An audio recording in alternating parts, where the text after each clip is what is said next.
Hello, everyone. Welcome to another edition of Espresso Jams. I'm so glad you're here.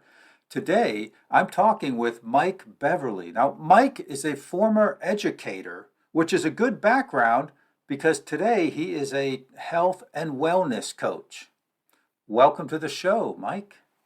Well, thank you, Joe. It's my pleasure to be with you today, and happy to be a part of your broadcast. Well, it's great to be here. And you and I met some time ago, but you know what? To be honest, I forget where that was. Do you remember where we met? We met on LinkedIn. I reached out to you, and we did a Zoom so that we could learn more about one another, and and it was just amazing. As I'd mentioned to you before we started today, I've mentioned some of your exploits, like going to Mount Kilimanjaro, which is, on my bucket list now. You got me so intrigued about it that I put it on my bucket list. So that was pretty interesting to hear about your exploits, and but we did connect on LinkedIn. Okay, so that's where it was. Very good. You're listening to Espresso Jams, short, concentrated, delicious conversations about business, technology, and entrepreneurship. If you're just starting out on your business adventure or you're a seasoned business professional, I'm sure you'll find value in these short conversations. Espresso Jams is brought to you by 𝐒𝐞𝐸, providing the tools, insights, and transformative structures to help you reach your business summit. I'm your host, Joe Matz. Let's get started. We're going to get into what you're doing now and the transformation you provide for your clients, Mike. But I'd like to know how it is that you became a health and wellness coach. Well, let's start with this. What were you doing before you were a health and wellness coach? Well, I have a pretty diverse background, Joe. I was a band teacher for a number of years at a number of different schools, mostly in the Southeast. I started in a small rural town in Southwest Virginia and moved down to North Carolina. And while I was in North Carolina teaching band there, I was recruited to go to the University of South Carolina as a graduate teaching assistant. And part of that benefit of being a graduate teaching assistant was I got to go to do my master's degree for free, and I got paid a small stipend to basically be assistant band director at the University of South Carolina for very little money, but a lot of hours. but all of my education, all of my textbooks, everything was free, and I ended up achieving the master's degree there, receiving that, and I put 30 extra hours over and above my master's degree toward a doctorate degree, which I didn't complete, but I'd done it as part of the free education. We used to call it slavery on steroids. but it was a wonderful experience, and I got to be around the university there for a few years, and it was wonderful, and gave me a lot of insight into what I would do when I ultimately went back to teaching band in the public schools. Okay, so how long did you do that? I did it between the years at the University of South Carolina and the public school, and then I did 7-year stint altogether, 7-year stint in a Christian school, but altogether around 20 years. Okay. So that's I can't picture a band coach going into health and wellness. Being a teacher helps, right? Being a teacher certainly helps. And dealing with a lot of kids and transferring information from your mind to their mind, I'm sure is a big thing, and a lot of what you do now. What was the inspiration that inspired you to be a health and wellness coach? Well, it was more a health crisis that kind of motivated me, because I certainly wasn't sitting around thinking, okay, what am I going to do when my 22-year-old traditional school fundraising business. I transitioned out of teaching band into being a fundraising representative, because as a music teacher, band teacher, we had to raise money by selling candies. We had to sell, food products, anything and everything, car washes, bake sales, everything, to raise money for trips, uniforms, just music, because most school systems do not provide enough money in their budgets to provide all those things. So I had to do it. And so I got recruited into that industry. So in 2020, after having our own successful fundraising company that had provided a really amazing income for our family. And you know what happened in 2020? All the schools shut down, and we lost 95% of our business that year. All the while that was going on, in March 2020, I had a major health crisis due to some internal bleeding where they had estimated when I got into the emergency room, 55% of my blood. They'd done the blood workup, and they said, you're down a minimum of 55% of your blood. And so I was not breathing very well. I was in and out of consciousness. And so I was in the hospital, and they couldn't stop it. And turns out the bleeding was caused by a blood thinner that I was prescribed a few months back that has now been taken off the market because it has caused so many fatalities. And I came darn near being one of them. Yeah, at 55% of blood. Yeah, you lost a lot. So any rate, they couldn't stop it. Mysteriously, the third night I'm in the hospital, the bleeding stopped. Well, I have a theory about who stopped it. Okay. It was not the traditional medical establishment that helped with that. So when I did get out of the hospital, I was so anemic I couldn't function. I was sleeping around the clock. I mean, literally some days, 24 hours. One day I went to bed on a Thursday, 4:30 p.m. I woke up the next day, Friday, 6:30 p.m., 26 hours. Wow. So that was happening over about a week or 10 days, and I was becoming a little depressed. Sure. I truly felt that I would not live. I was going to die. And I happened to be in a mastermind coaching program with some very successful people all over the country, and an author friend of mine had invited me on, and I told my story about what had happened. And a gentleman who happens to be from your state, who lives in Fayetteville, North Carolina, told me about a new health technology that he said, I think will help you.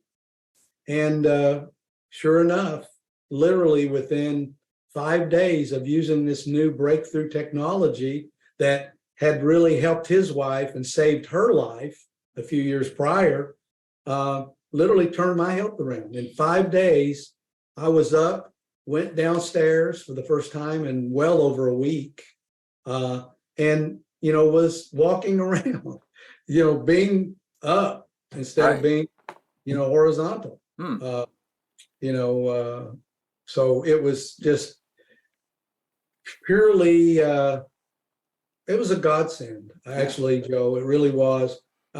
So I kept using it, kept feeling better every week, and day in and day out, I kept feeling better. When I went in for blood work 5 weeks later, the doctors and the technicians could not believe that my hemoglobin was normal, because they told me it could take 6 months, possibly longer, to get it back to normal levels. But in 5 weeks, it was perfect and blew their minds. And quite frankly, I was not shocked because I felt so amazing. I felt like I had more energy in 5 weeks of using this technology than I'd had in decades. And now I'll be 70 in June, 6 months from now.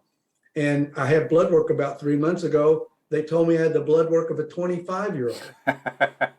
But that's awesome. I feel that way. I'm out riding my bike up and down hills for 8 miles, doing 100 sit-ups, 50 push-ups, and just doing things that I couldn't even do before the challenge that I went through. So I feel very blessed. And so then when some other family members of mine started having some amazing results, I started telling everybody that I knew about it. Yeah. And they started having amazing results. Okay. So that's kind of how it wasn't a plan. It wasn't a plan. I'm beginning to get this picture, Mike, that there was a series of happy coincidences. Now, some of those were not very happy coincidences, like 55% of your blood being lost.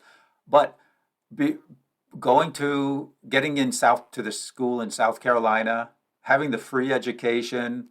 I remember my college days. I lived on ramen noodles. We used to get 5 for $1.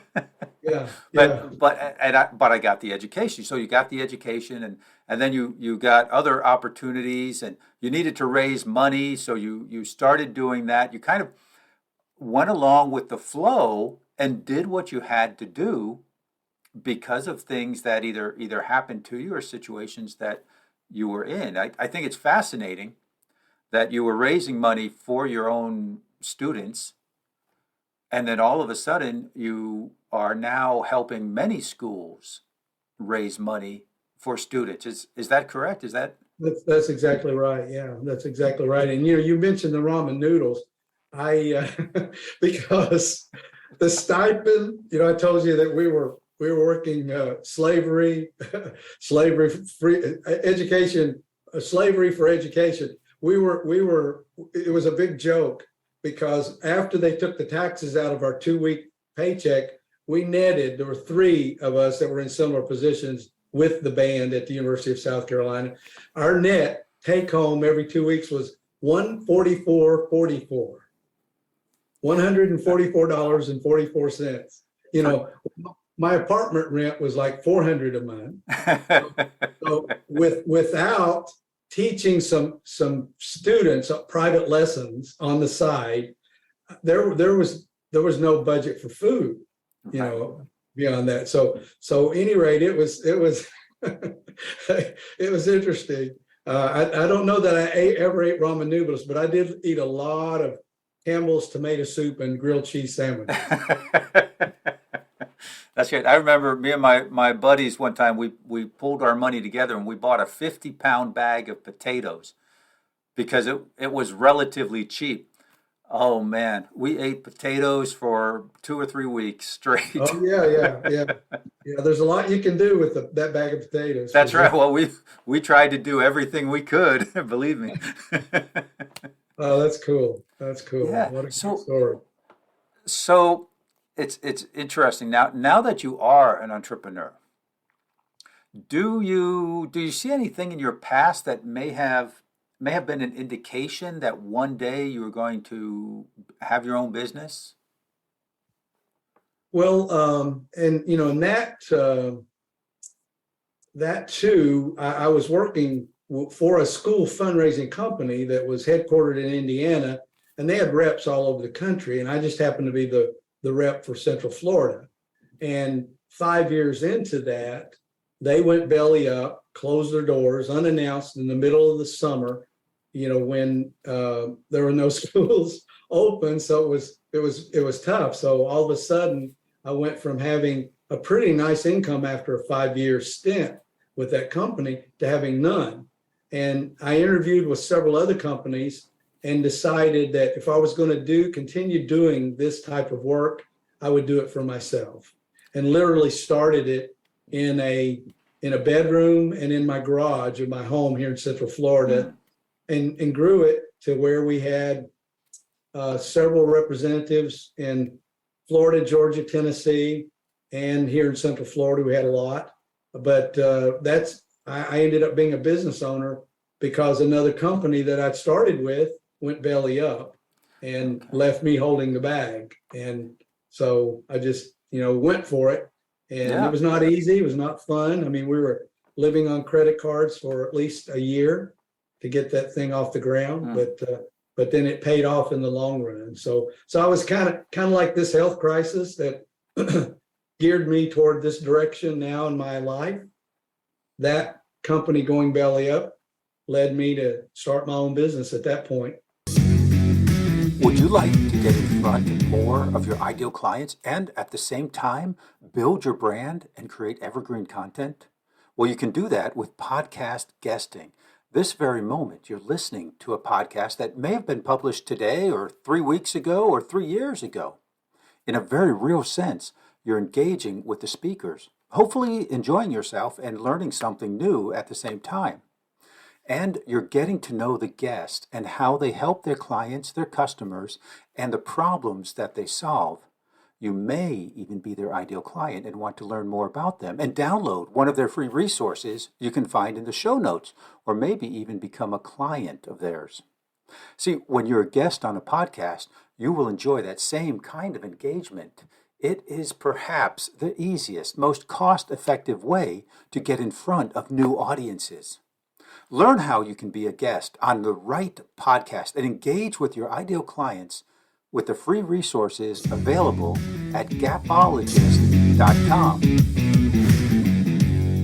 Yeah, well, you know what the Chinese translation of crisis is, right? No. It's opportunity. Well, that's true. Yes. All the while I was going through this health crisis and discovered this amazing health technology. Our other business that was really doing very well and thriving, we lost 95% of it at the same time, all the while this was happening. So you're right.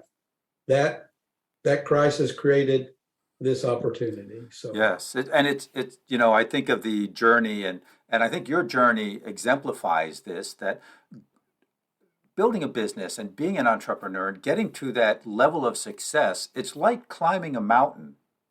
And when I climbed Mount Kilimanjaro, there was one day we didn't gain elevation, we lost elevation. We started up high, and then we started higher than we finished the day. And it was like, man, wow. We've been climbing for days, and now this one day we're actually going down instead of up. And the entrepreneurial journey, some days are like that, where you've got to climb down before you can go up, and it's the way the mountain is when you're climbing a mountain. But when you're an entrepreneur, it's the way life is. It's the way that business is. There are good times, there are not so good times. That's how I like to call them. But you keep going. You keep going. You learn. You keep going. You adjust, and you keep going. And you were in a business for 5 years and doing well. So you obviously had knowledge, experience, and expertise that you were able to leverage when you started your own business. That's true. Right? That's true. So what did you do back then in the beginning that if you could do it over again, you would do differently? Oh, wow. I've often thought about that. That's a great question. I don't know. Maybe I would have taken a little time and, tried to write a business plan and do things like that. But, I literally was in survival mode. So when you think about having, even though I was on commission, I had a weekly commission draw that was in my commission account, and that came every Friday. It was like clockwork. That was in the mailbox every Friday. And all of a sudden, I go to get the mail on a Friday and it says, "Oh, by the way, this will be your last check because we've just closed the doors." Wow. And then this is July, okay? July, when there's no schools open, so I can't go do any business, at that point. And I'm thinking, what am I going to do? So the first reaction was to go interview with other companies. Right. And I was very welcome in the door because I had become a high producing sales rep for that company.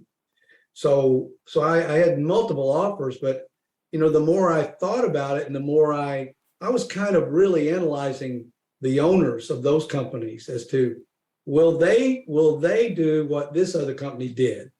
Will they exit unannounced? Will they make decisions that will impact me and my family?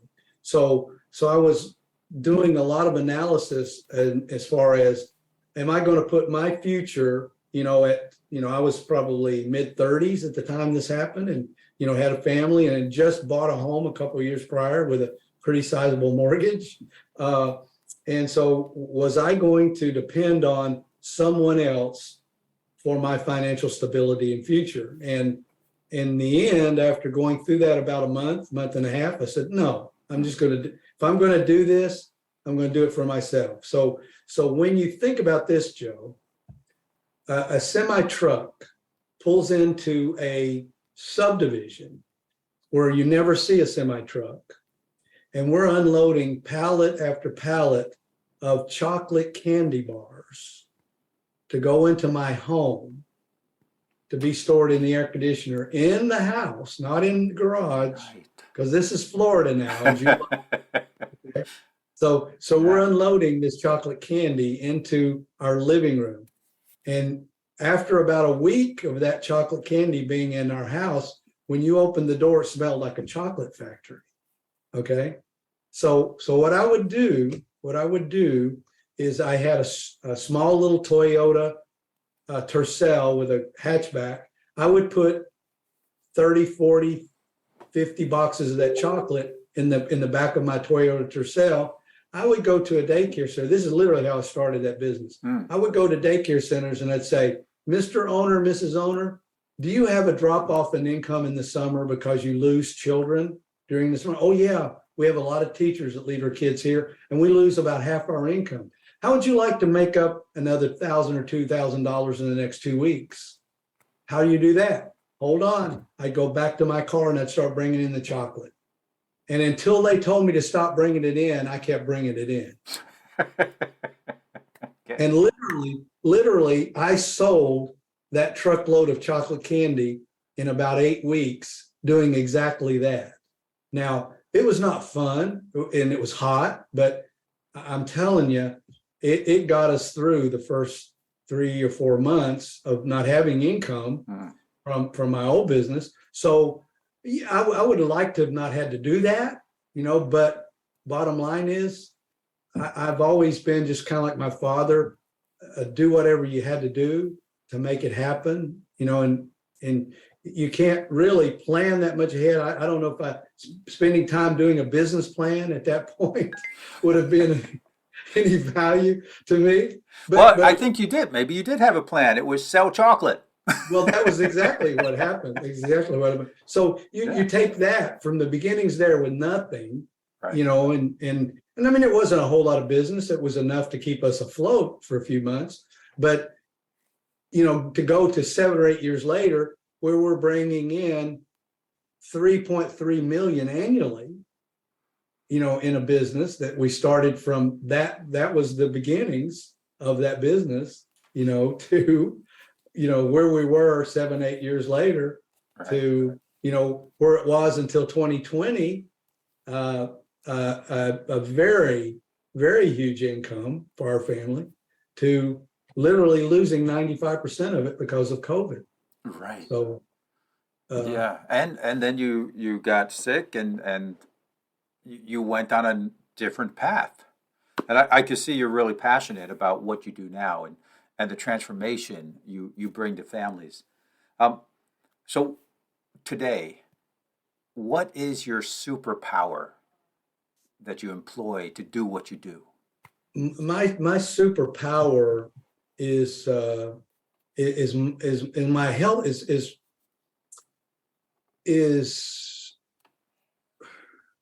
initiated by what happened to me, and how I've transitioned my health, and at almost 70 years old, to be as vital and as energetic and have as much energy as I have. My superpower is mentoring, coaching, and teaching other people about the importance of that at whatever age. I mean, I've spoken to 31-year-old cancer survivors. It's hard to believe someone at that age has had to go through that. But, there's a lot of adolescent cancer situation, right? Sure.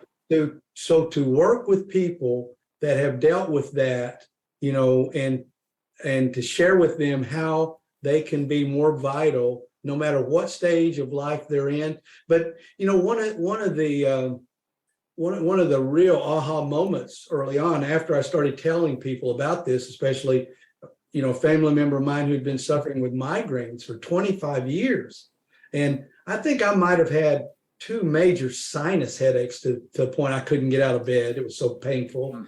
But she was having migraines so bad she couldn't get out of bed 2 or 3 days a week. And in 60 days of using this technology that turned my health around, she stopped having migraines. And so to see that, and to see that, she has a life again. She couldn't keep a job because of that challenge. So she became a real estate agent. And then on those days when she had horrible migraines, she'd just say, "Hey, Johnny, would you go show that house for me? I can't get out of bed today." So she had to do that career. And it even stifled that career for her. But now, I mean, it's really rewarding. So my superpower, I think, is my passion, Joe, about what this technology can offer other people, whether they're, young, like I mentioned, the 31-year-old, or, another person that's in their 80s that was dealing with some really bad skin issues that was from damaged cells, which, we don't like to talk about the big C word so much, but that's what it was. Any rate, to just anyone. But as I was mentioning, a big aha moment came when I spoke with a competitive athlete that is a national champion Ironman. And she's also a naturopathic doctor here in Central Florida. And I asked her if she had heard of this technology. She said, "Oh, yeah, I've been using it for 5 years." That blew my mind. Why someone that's as athletic as she is and as competitive, I mean, a national champion Ironman, for anyone that doesn't know what an Ironman is, I mean, you're familiar with it. You've got to be in shape. You've got to be in multiple shapes. Trust me. Because it's in multidisciplinary to do an Ironman. It's absolutely amazing. Yes, like a 2.2 mile swim, a 112-mile bike ride, and a full marathon, all in one day. Right. All in one day. And she's a national champion, has won that national championship in her age bracket. And I asked her, why would she be using it? She said, "Oh, Mike, this helps me perform better. I cut off 30 minutes of my best competitive time when I was 28. I'm 50 now." And that really got my attention to how not only is it going to help people with me with health challenges, or my sister-in-law with, chronic migraines, but a competitive athlete that wants to perform better, have more stamina, more, quicker recovery time, and all of that. So it's been truly a life-changing journey. And this is the most interesting thing that's happened to me. I've got a friend of mine. He and I started teaching exactly the same year, 1975. Probably a lot of your listeners weren't even born. That's possible, yes. 1975. He just retired. He just retired after 42 years of teaching. And I said, "John, what are you going to do?" He said, "Absolutely nothing. I'm going to sit on my butt, watch TV all day." And I said, "Well, how is your wife going to react to that after, say, 3 months?" He said, "I don't care. I deserve it. I've worked hard." I said, "No question you've worked hard. If you've stayed in education 42 years, you deserve a lot of rewards. But I wouldn't prescribe that one.